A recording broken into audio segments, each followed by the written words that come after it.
একাদশীর দিন কাঁচা লঙ্কা খাচ্ছ, একাদশীর দিন তোমরা ধনেপাতা চাটনি বানিয়ে খাচ্ছ, এসব নাটকবাজির ড্রামাবাজির কোনো লাভ নেই। কে বলেছে তোমাকে? দরকারই নেই একাদশী করার। খুব করে খাও, একদম ভাত খাও 10 বার করে। হ্যাঁ, যদি একাদশী করতে হয় তাহলে নিয়ম করে করো, নিষ্ঠা নিয়ে করো। আলতু ফালতু ড্রামাবাজি নাটকবাজি দুনিয়াকে দেখিয়ে কোনো লাভ নেই। একাদশীর দিন শুধু অন্ন নয়, আরো কি কি খেতে নেই তার জন্য আজকে আমি বিস্তারে বলছি, একদম প্রমাণ দিয়ে শ্লোকের সঙ্গে। কোথায় লেখা আছে? ভবিষ্য পুরাণে লেখা রয়েছে। তার জন্য এক একটা জিনিস আমি বলে দিচ্ছি কি কি খাওয়া উচিত নয়, কেন কালকে কেউ আবার বলবে কোথায় লেখা আছে। আজকাল মানুষ বাপ দাদা ঠাকুর দাদা তো শাস্ত্রগ্রন্থ পড়েনি, আর পট করে বলে দেয় কোন শাস্ত্রে লেখা আছে। আরে বেটা, তুমি কয়টা শাস্ত্র পড়েছো? তার জন্য আমি আজকে ভালো করে ডিটেলে প্রমাণ দিয়ে বলে দিচ্ছি কি কি খেতে নেই। শাকম মধু পরান্নম চ পুনর্ভোজন মৈথুনে। একাদশীর দিন মনে রাখবে স্ত্রী সঙ্গ করতে নেই, মৈথুন করতে নেই। পরান্ন মানে দশমীর দিন বলা হচ্ছে, একাদশীর আগে দশমীর দিনও পরান্ন মানে পরের দ্বারা দেওয়া অন্ন গ্রহণ করতে নেই। কেউ আপনাকে অন্ন দান করেছে, কারোর দানের অন্ন খাবে না, এই জিনিসটা মনে রাখবে, কিন্তু সমস্ত পুণ্য ক্ষয় হয়ে যাবে। আপনি কারোর দানের অন্ন খাচ্ছেন, তো সে দান কিসের জন্য করছে ভাই? দান এই কারণেই করছে তার পাপগুলো যেন ক্ষয় হয়, আর যে তার অন্ন গ্রহণ করবে তার পুণ্যগুলো সে গ্রহণ করবে, সে পুণ্য গৃহীতা হবে। তার জন্য পরের অন্ন গ্রহণ করবে না। শাক, কোন প্রকারের শাক সবজি খাবে না, মানে যেটাই পাতা জাতীয়, শাক মানে পাতা জাতীয় যা জিনিস হয় যেই কোনো হোক, ওইগুলো গ্রহণ করবে না। মধু, একাদশীর দিন মধু খেতে নেই, একাদশীর দিন মধু খেতে নেই।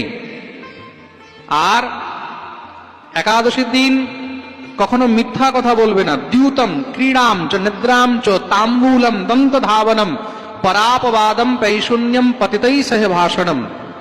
আরো কি কি মানা একাদশীর দিন? মানে দশমী থেকে এগুলোকে মানা হচ্ছে। জুয়া খেলতে নেই।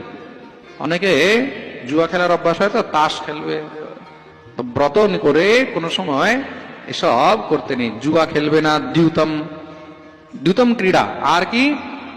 একাদশীর দিন বারবার ঘুমাতে নেই। একাদশীর দিন বারবার ঘুমাতে নেই। ভজন করো, জপ করো, হরিনাম করো, গ্রন্থ পাঠ করো। নিদ্রাম।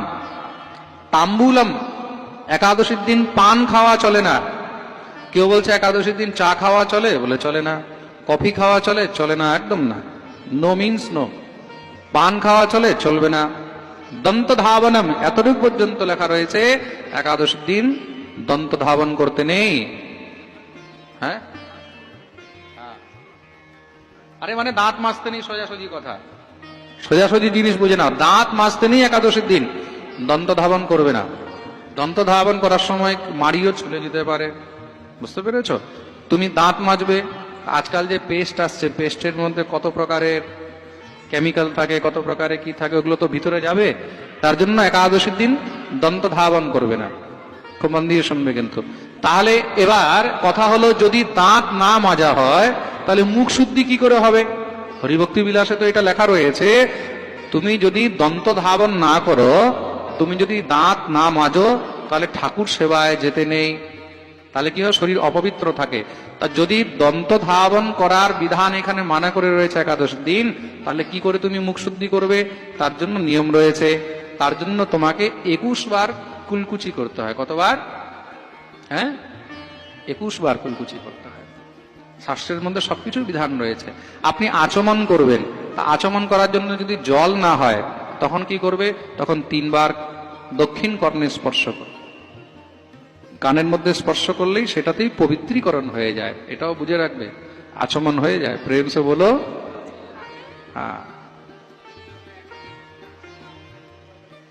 একাদশীর দিন যদি আচমন করতে হয়, নির্জলা থাকলে, তা নির্জলা, খুব ভালো প্রশ্ন করেছেন উনি। হ্যাঁ, তোমার নামটা কি?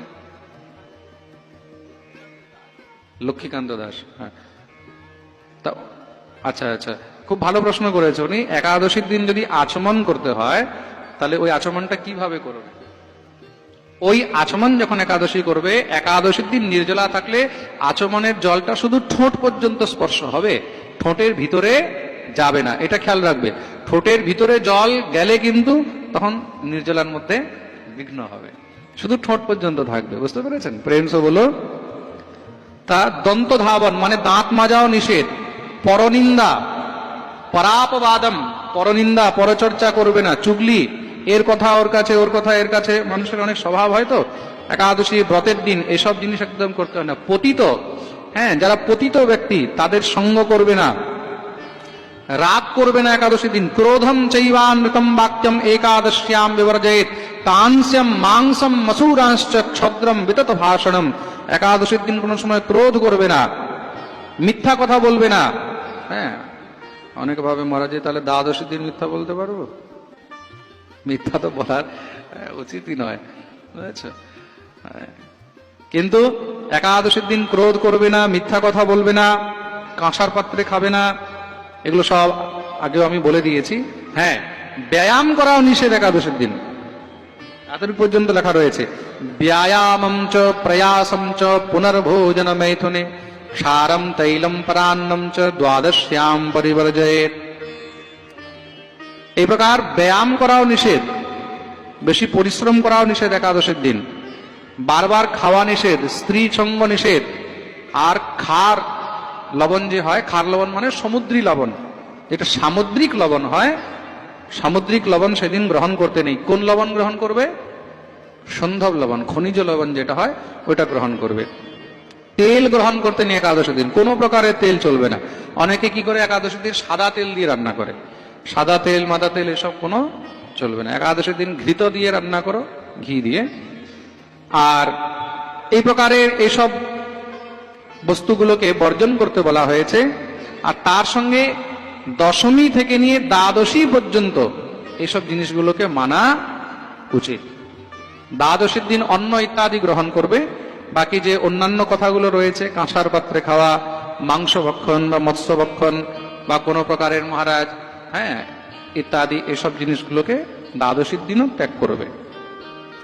এই প্রকার বর্জন করে ভগবত সেবা করে, রাত্রিবেলায় হরিবাসর মানে জাগরণ করে, ভগবতে ভজন করে, এই বিধি বিধান দিয়ে কেউ যদি একাদশীর ব্রত করে তার সমস্ত পাপ ক্ষয় হয়ে যায়। শুনবে একাদশী কেন? ভগবানের যত ব্রত রয়েছে তার মধ্যে একাদশীর ব্রত হলো সব থেকে শ্রেষ্ঠ ব্রত। তার জন্য একাদশীর ব্রত প্রত্যেকটি হরিভক্তকে অবশ্যই করা উচিত।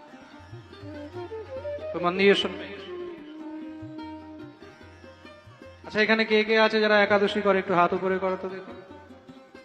আছে অনেক ভক্তরা। বাকি যারা একাদশী করে না তারা খুব মন দিয়ে শুনবে একাদশী কেন করা উচিত। ভগবান যখন সৃষ্টির মধ্যে পাপ পুণ্যের রচনা করলেন, তখন ভগবান পুণ্যকে তো অনেক জায়গা দিয়েছেন, পাপকে অনেক জায়গা দিয়েছেন। পাপকে সব নোংরা জায়গা দিলেন, চুরি, হত্যা, লুট, ডাকাতি, অনাচার, ব্যভিচার। তখন গিয়ে পাপ বললেন, প্রভু আমাকে একটি কোন উত্তম জায়গা তো দিন। ভগবান তখন তাকে অন্নের মধ্যে স্থান দিলেন। কিসে দিলেন? অন্নে। শুনেই তো দেবতাগণ সব চকিত হয়ে গেলেন, প্রভু এই কি করলেন আপনি? অন্নের মধ্যে পাপ থাকলে তো মানুষ তাহলে অন্নগত প্রাণ, অন্ন ছাড়া মানুষ থাকতে পারে না, অন্ন খেলে সাক্ষাৎ পাপকে ভক্ষণ করবে। ভগবান বললেন চিন্তা করো না, অন্নের মধ্যে পাপ থাকবে কিন্তু শুধু এক পক্ষে একদিন, আর সেই দিনটা হবে একাদশীর দিন। প্রেম সে বলো। একাদশী মাহাত্ম্যের মধ্যে এগুলো সব বর্ণন রয়েছে। কালকে বৃন্দাবন থেকে আমাদের সেই গ্রন্থ চলে আসছে, ওইগুলোর মধ্যে একাদশী ইত্যাদির বিষয়ে সব বর্ণন রয়েছে। কালকে আপনারা এই গ্রন্থ পেয়ে যাবেন। একাদশীর দিন তার জন্য অন্ন গ্রহণ করতে নেই। কি গ্রহণ করতে নেই? অন্ন গ্রহণ করতে নেই। অন্ন ছাড়া একাদশীর দিন আপনি ফল গ্রহণ করুন, কোনো অসুবিধা নেই। দুগ্ধ ইত্যাদি গ্রহণ করুন, কোনো অসুবিধা নেই। অন্ন বলতে কি? অন্ন বলতে শুধু চাল নয়। অনেকে কি করে একাদশীর দিন রুটি খায়, বলে মহারাজি আমরা একাদশীর দিন ভাত খাই না, রুটি খাই। রুটি খেয়ে একাদশী করি। তো মনে রাখবে, রুটি মানে গমের মধ্যে আর চালের মধ্যে কোনো পার্থক্য নেই, দুটোই অন্ন। যারা আটা খেয়ে একাদশী করে ওটা একাদশী নয়, ওটা আটাদশী নয়। আটাদশী করে কোনো লাভ নেই।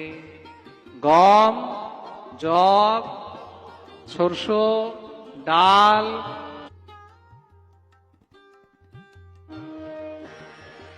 আটাদশী করে কোনো লাভ নেই। গম, জব, সরষ, ডাল, ছোলা, মক্কা, এই যত জিনিস রয়েছে এগুলো সব হলো ধান্য। এইগুলোকে একাদশীর দিন সম্পূর্ণ বর্জন করা উচিত। একাদশীর দিন শাক সবজি ইত্যাদি বর্জন করা উচিত। শুধু ফলাহারকে উত্তম বলা হয়েছে। সব থেকে শ্রেষ্ঠ হলো নির্জলা একাদশী। নির্জলা না পেলে তখন ফলাহার করবে। ফলাহার করে একাদশী করা যায়। আর একাদশীর পরের দিন দ্বাদশীতে পারণের সময়ের মধ্যেই পারণ করে নেওয়া উচিত। আর পারণ কি দিয়ে করবে? মহাপ্রসাদ দিয়ে করবে। মহাপ্রসাদ না থাকলে একটু ঠাকুরকে দই চিড়ে কলা চিড়ে ভোগ লাগিয়ে সেটাকে গ্রহণ করে নেবে। অম্বরীশজি মহারাজ প্রত্যেক একাদশীর ব্রত করেন। তার পরীক্ষা নেওয়ার জন্য দুর্বাসা ঋষি এসে উপস্থিত হয়েছেন। দ্বাদশীর তিনি পারণ করবেন, সেই সময় দুর্বাসা এসে উপস্থিত। ঋষিকে দেখে প্রণাম করলেন, প্রভু আসুন আসুন, আসন গ্রহণ করুন, আপনি আমাদের সঙ্গে পালন করুন। ঋষি বললেন, আমি এখন স্নান করিনি, তো যাও স্নান করে আসি। দ্বাদশীর নিয়ম হলো ব্রহ্ম মুহূর্তে স্নান করা উচিত। একটু দেরি হয়ে গেছে, ঋষি স্নান করতে গেলেন, এদিকে পালনের সময় পেরিয়ে যাচ্ছে। রাজা তো চিন্তিত হয়ে গেলেন, ব্রাহ্মণদেরকে জিজ্ঞাসা করলেন কি করা উচিত। অতিথিকে ছেড়ে অন্ন মুখে দিতে নেই, আর পালনের সময় পেরিয়ে গেলে তাহলে ব্রতের কোনো ফল পাওয়া যাবে না। ব্রাহ্মণগণ বিধান দিলেন, এমন অবস্থায় তুলসী পাতা আর চরণামৃত নিয়েও পালন করা যায়। সঙ্গে সঙ্গে তুলসী পত্র আর চরণামৃত মুখে দিলেন।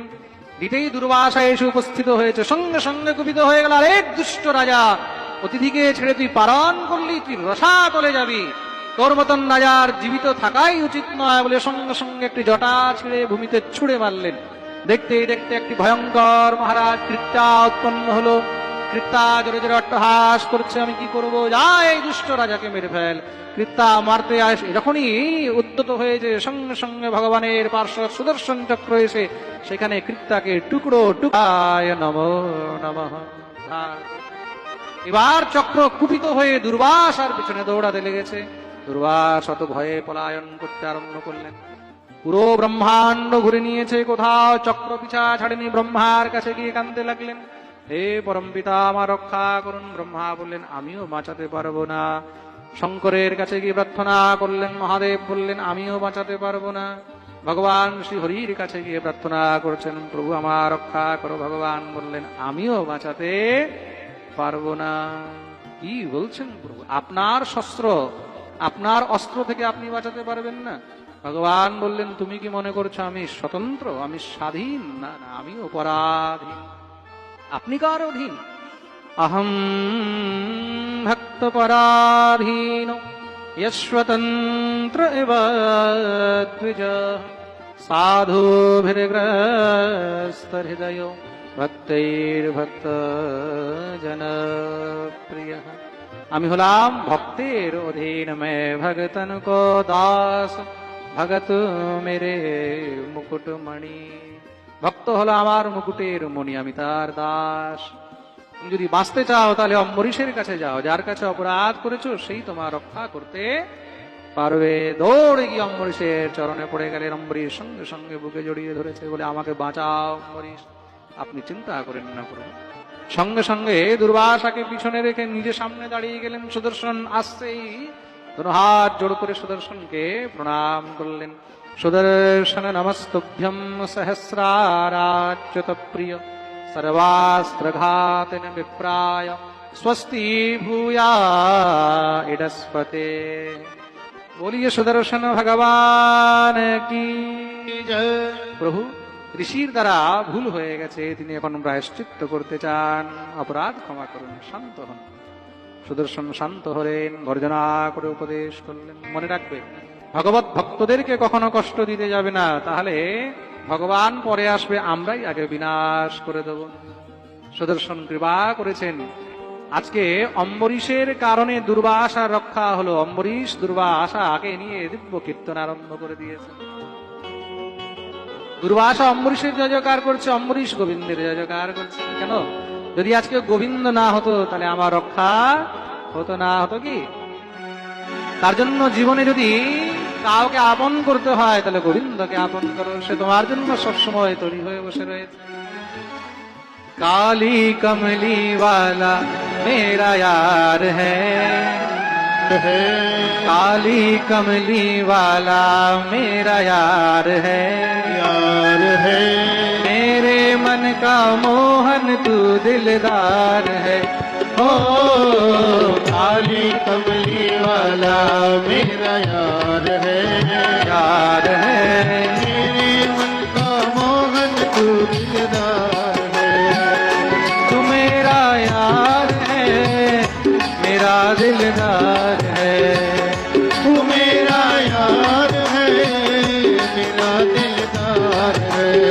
ओ काली कमली वाला मेरा यार है, मेरे मन का मोहन तू दिलदार है। हरि ओम।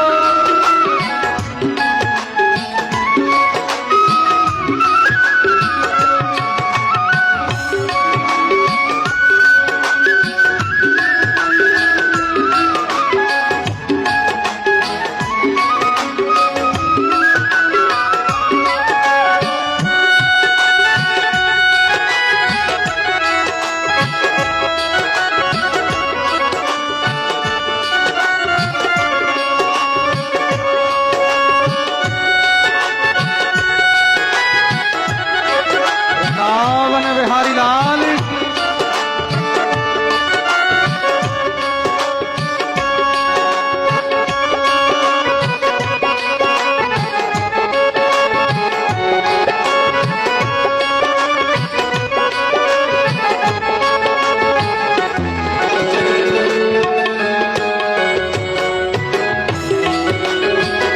जय हो।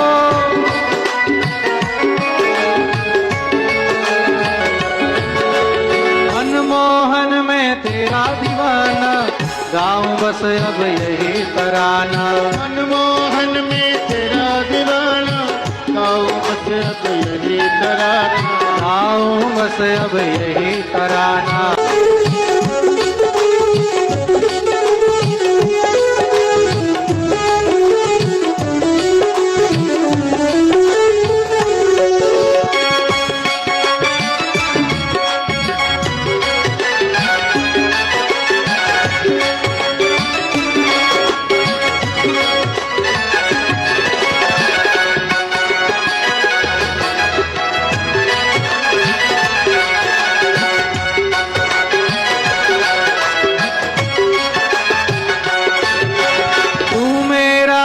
तेरा प्यारे, ये जीवन अब तेरे सहारे। तू मेरा मैं तेरा प्यारे, ये जीवन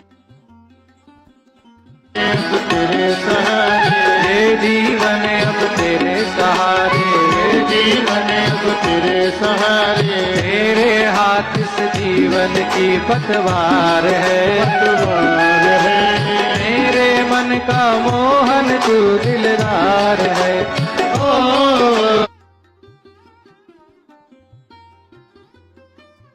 काली कमली वाला मेरा यार है, यार है। मेरे मन का मोहन तू दिलदार है।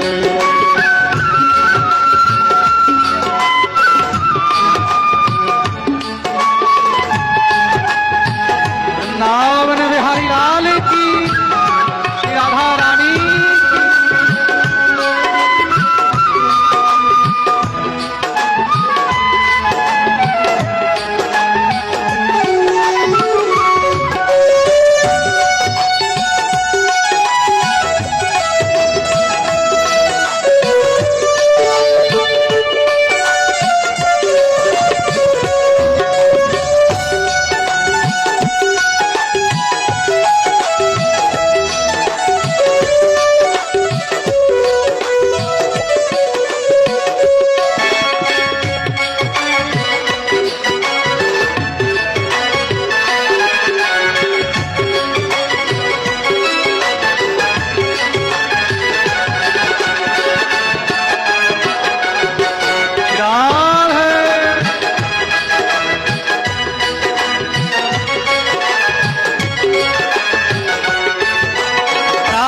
प्रीत की एक ही आशा, दर्द दिल दर्शन का प्यासा। पागल प्रीत की आशा, दर्द दर्द दिल दर्शन का प्यासा पागल प्रीत की एक ही आशा, दर्द दिल दर्शन का प्यासा। पागल प्रीत की एक ही आशा, दर्द दिल दर्शन का प्यासा दर्द दिल दर्शन का प्यासा, दर्द दिल दर्शन का प्यासा तेरे हर वादे पे मुझे एतबार है, एतबार है मेरे मन का मोहन तू दिलदार है।